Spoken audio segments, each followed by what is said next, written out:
Gipadaplin ni Cebu City Mayor Edgardo Labella ang mga tabi-tabi nga i-lockdown pagbalik ang dakbayan sa Subo tungod sa pagburot sa kaso sa COVID-19. Ano ang report? We will maintain as MJCQ.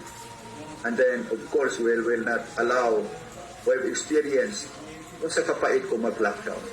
Gipadayag ni Mayor Edgardo Labella nga kumbinsido ang Department of Health nga magpabilin sa MJCQ ang syudad sa Sugbo.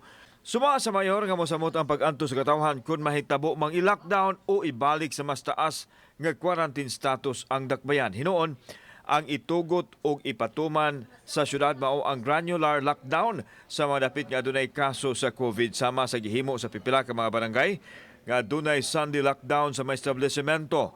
Samtang gingusgan karon ang contact tracing aron mapugnan ang pagkuyanap sa virus.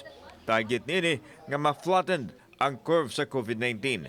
Ato yung paningkamutan na ang atong mga isolation centers, ang atong quarantine centers, ang atong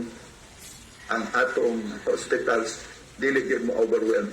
Ang kapulisan sa dakbayan sa Sugbo ipadayon usab ang ilang pagpamadlong sa mga tao nga nakalapas sa health protocols. Hinoon medyo gamay ang mga nangadakpan ilabi na sa no drinking of liquor sa mga pampublikong dapit.